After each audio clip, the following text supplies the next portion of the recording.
Bonjour à tous et bienvenue dans cette nouvelle conférence dédiée à la prépa BCPST. Aujourd'hui, j'ai le plaisir de recevoir Jean-François Beau, qui est président de l'UPA et professeur de SVT en prépa BCPST. Bonjour. Bonjour, écoutez, je suis ravi d'être là et de pouvoir présenter un peu les caractères de la prépa BCPST. Merci. Alors, pouvez-vous présenter globalement la prépa BCPST ? Pour présenter la prépa BCPST, qu'est-ce qu'il faut dire? Il faut peut-être dire déjà dans un premier temps ce que veut dire BCPST. C'est biologie, chimie, physique, sciences de la Terre. Donc déjà, prépa très complète. Et puis bien évidemment, il faut ajouter les mathématiques, discipline importante, de l'informatique, du français, de l'anglais, de la géographie. Donc une formation extrêmement large. Et bien sûr, classe prépa, c'est-à-dire qu'elle ouvre vers les concours, vers les grandes écoles agronomiques, biologiques, géologiques et vers les écoles vétérinaires. Alors, quel profil faut-il avoir pour intégrer une prépa BCPST ?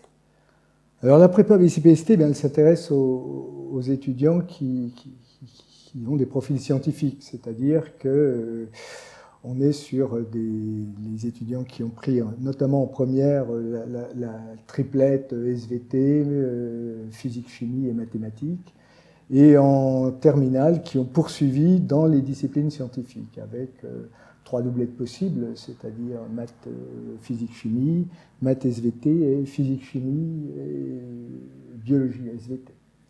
Voilà donc pour ces trois points. Alors avec des profils qui peuvent être différents, c'est-à-dire qu'on a, je crois, deux grands types d'étudiants, enfin deux grands types. On a des étudiants qui sont plutôt intéressés par des profils santé. Profil santé, c'est-à-dire qu'ils auront hésité avec la médecine, ils seront intéressés par le biomédical, ils seront intéressés par des approches peut-être dans la pharmacie, et puis bien sûr vétérinaire également, donc il y a une grosse motivation de nos étudiants. Et puis il y a des étudiants qui ont un profil plutôt ingénieur, et qui à ce moment-là se destinent plutôt vers des écoles, vers toutes les écoles d'ingénieurs. Et en BCPST, nous avons plus de 75 écoles d'ingénieurs qui recrutent sur la prépa. Donc c'est deux profils un peu différents et qui auront peut-être eu des motivations différentes dans leur choix de spécialité en terminale, avec les profils santé plutôt orientés peut-être physique, chimie et SVT, et les profils ingénieurs qui auront privilégié, parce que c'est important dans leur formation, les aspects mathématiques et physique, chimie. D'accord. Voilà. Quelle moyenne faut-il avoir au lycée, au bac ? Ça c'est une question toujours extrêmement difficile. Bon, Parcoursup nous a permis d'accroître les recrutements. Enfin, et donc, ce qui nous intéresse surtout, c'est, alors, il y a la motivation bien sûr qui est essentielle, et puis on regarde surtout les places dans la classe, quoi. C'est-à-dire en gros plus que les notes qui peuvent être très variables selon les notations d'un établissement à l'autre, mais on regarde beaucoup les rangs dans la classe, c'est-à-dire qu'il faut être parmi les meilleurs de sa classe dans les différentes disciplines. Et on regarde ce qui est première et ce qui est terminale.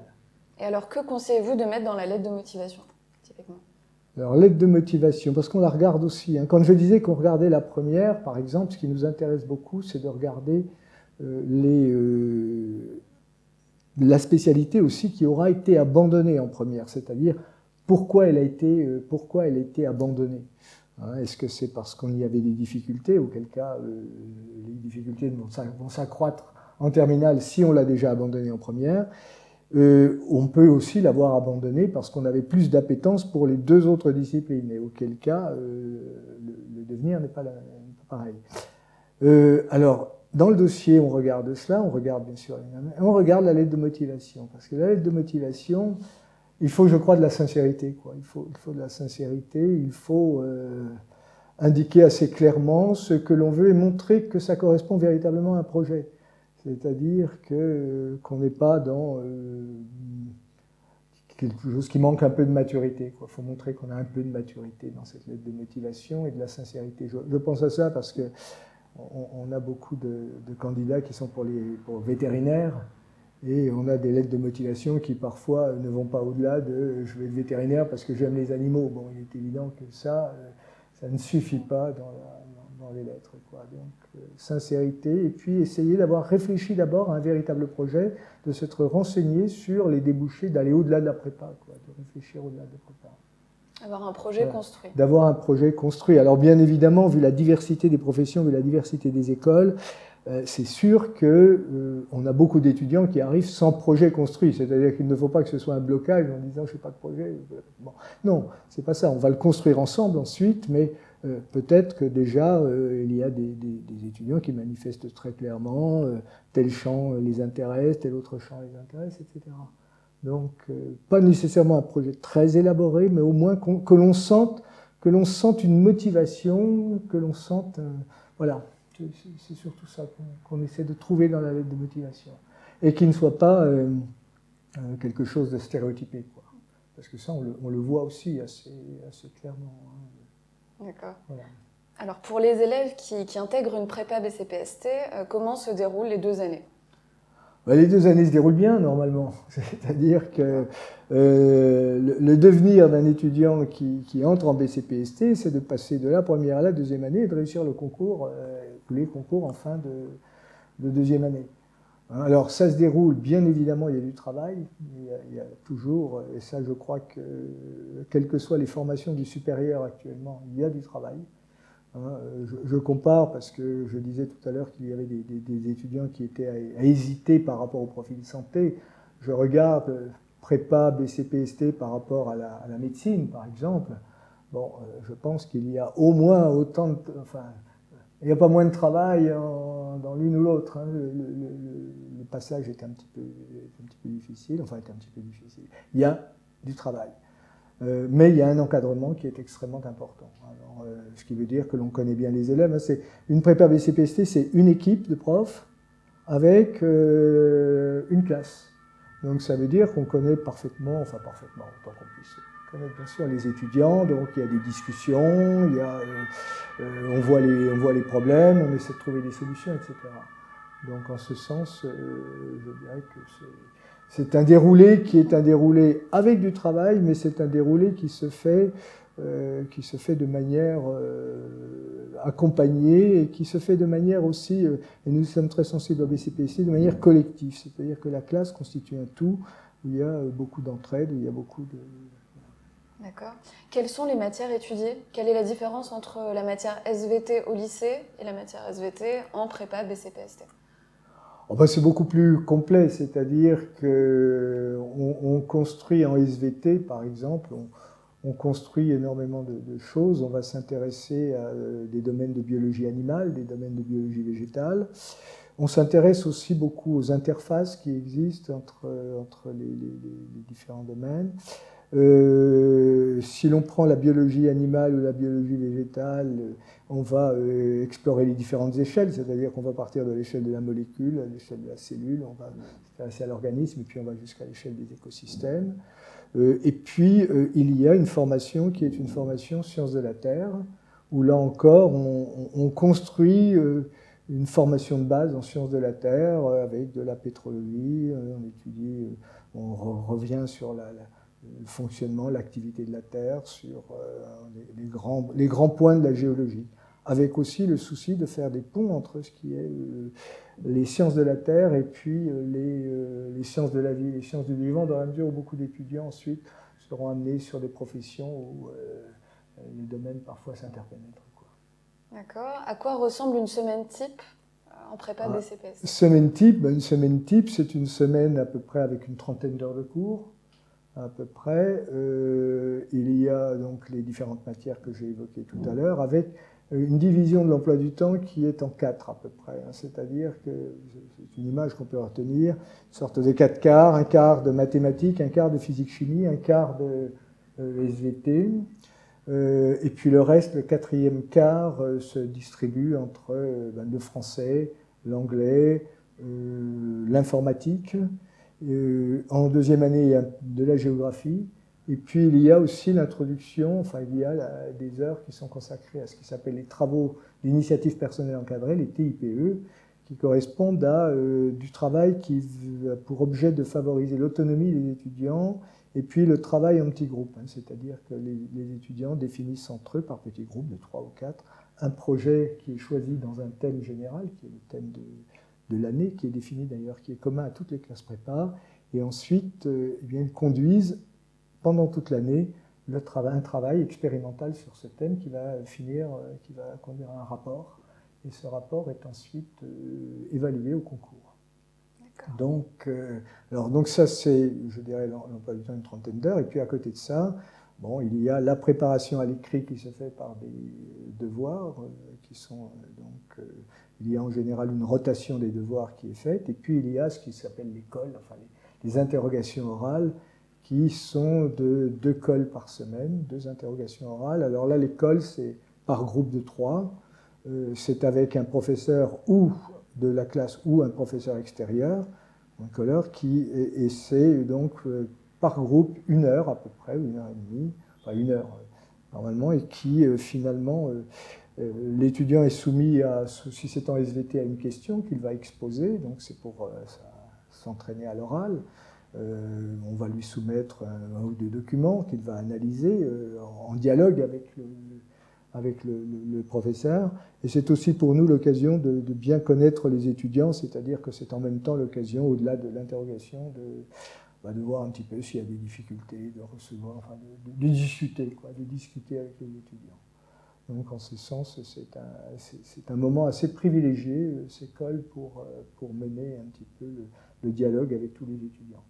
Voilà, donc ça fait un emploi du temps relativement chargé. Ça veut dire aussi qu'il faut que les étudiants comprennent qu'il ne faut pas qu'il y ait énormément de trajets, je dirais, par rapport à la prépa. Donc ça conduit parfois aussi à réfléchir sur le lieu, la localisation de la prépa, c'est-à-dire est-ce que je prends quelque chose de proximité ou est-ce que je vais plus loin de mon domicile. Ça, c'est une question aussi à poser, mais en tout cas, il ne faut pas ajouter de la fatigue de transport à la prépa. Voilà. D'accord, très clair. Et d'ailleurs, quelles sont les difficultés rencontrées par les étudiants au cours de la prépa ?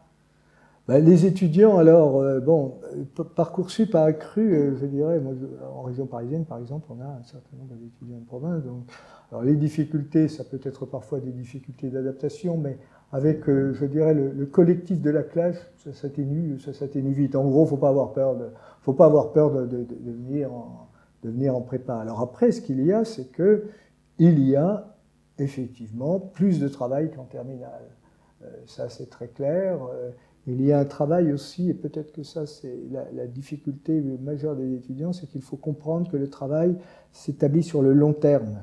En gros, je vais passer un concours dans 2 ans, mais les épreuves que je vais rencontrer au niveau du concours vont faire appel à des connaissances que j'aurai acquis sur les 2 années. Je pense au devoir de synthèse en biologie, par exemple. Ce qui veut dire que je n'ai pas le droit de passer d'une chose à l'autre. Il faut que j'arrive à intégrer, à construire. C'est ce qui fait la qualité de la formation, d'ailleurs, de construire un socle solide.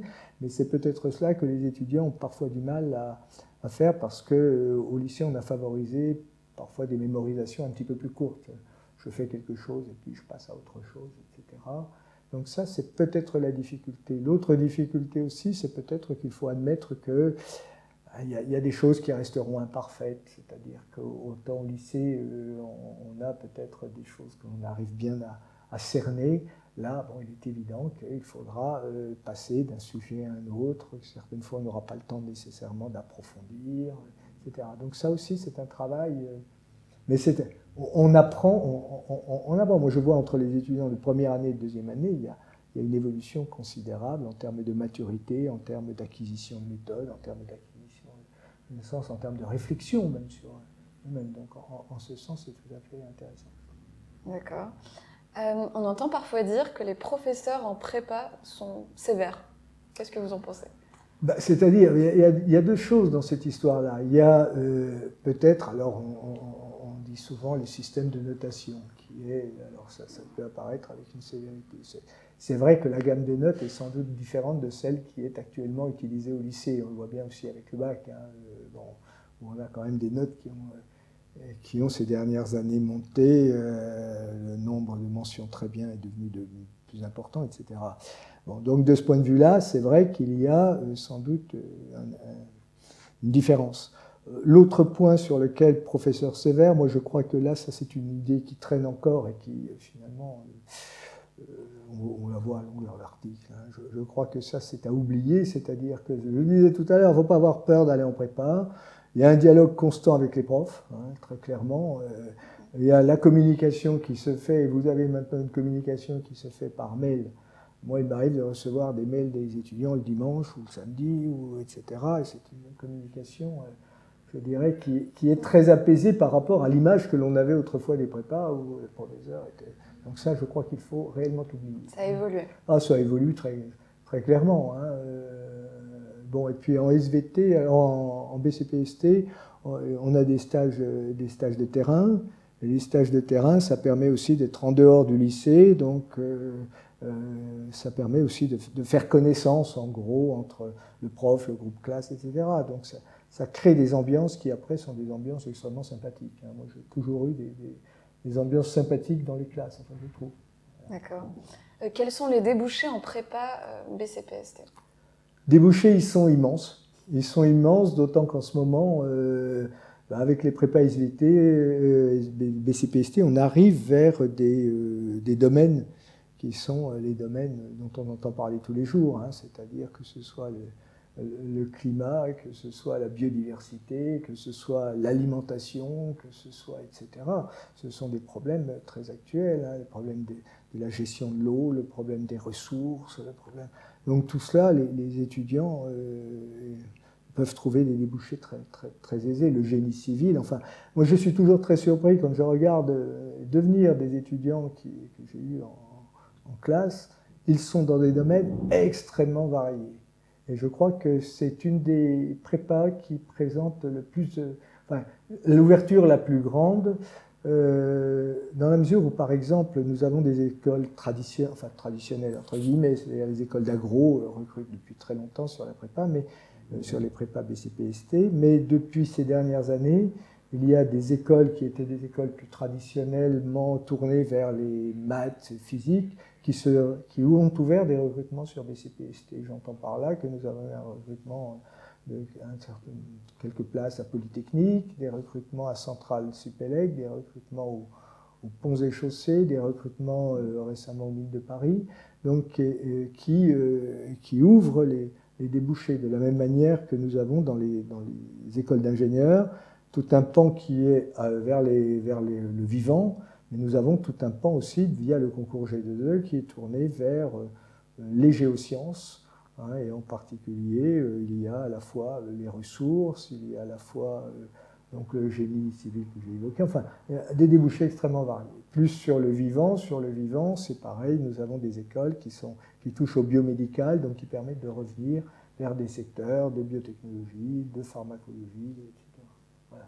Donc, une très très grande diversité. Je crois que c'est ce qui caractérise, ce qui d'ailleurs rend difficile un peu la perception que les étudiants ont. Tout à l'heure, et bien sûr, il y a la profession vétérinaire, hein, qui est aussi un débouché extrêmement important des prépas et qui intéresse beaucoup les étudiants, mais qui, alors c'est là où il y a notre souci d'informer, c'est que autant la diversité des domaines est parfois mal appréhendée, autant la profession vétérinaire est a priori mieux connue, du moins les étudiants pensent mieux connaître la profession vétérinaire. Et là, bon, avec les difficultés qu'il peut y avoir, parce que justement, l'image qu'ils se font parfois de cette profession est un peu différente de la réalité. Alors justement, pour rebondir sur ça, que diriez-vous à un étudiant qui hésite à s'inscrire en école vétérinaire post-bac ou à une prépa BCPST postulée en tout cas? Eh bien, je lui dirais de réfléchir réellement, c'est-à-dire de regarder un petit peu pourquoi il se dirige vers la profession vétérinaire et s'il en a une connaissance, je dirais, profonde, s'il a eu l'occasion de fréquenter la profession vétérinaire au-delà du stage de troisième, parce que ça ne suffit généralement pas, donc au-delà de cela, et qu'il se pose réellement des questions sur sa motivation profonde. Et à ce moment-là, rien n'interdit, si réellement on a cette appétence-là, de se présenter en post-bac, puisque de toute façon, l'année de post-bac ne compte pas comme une année de présentation au concours. Enfin, donc, le candidat gardera ses chances, s'il revient en BCPST, gardera ses chances de présentation. Et je crois qu'il faut vraiment s'interroger, parce que la profession vétérinaire à des spécificités qui sont d'ailleurs les questions que peuvent se poser les étudiants pour la médecine. C'est un petit peu pareil, hein, c'est-à-dire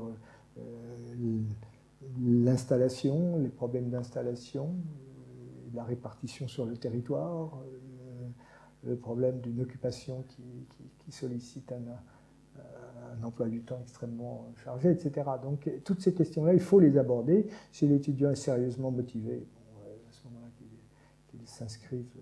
Et puis nous avons toujours des étudiants qui entrent en première année avec le souhait de dire je veux être vétérinaire, et qui constatent ensuite, quand on présente les débouchés, quand on présente la diversité des voies, qui se disent est-ce que c'est réellement ça que je voulais faire? Et à ce moment-là, il y a des réorientations et qui sont bénéfiques pour tout le monde, qui sont bénéfiques pour la profession vétérinaire parce que ça permet de sélectionner mieux les étudiants et qui sont bénéfiques aussi pour l'étudiant qui n'aurait peut-être pas trouvé ce qu'il souhaitait dans cette profession. D'accord. Si vous aviez un dernier mot à ajouter, pourquoi choisir la prépa BCPST?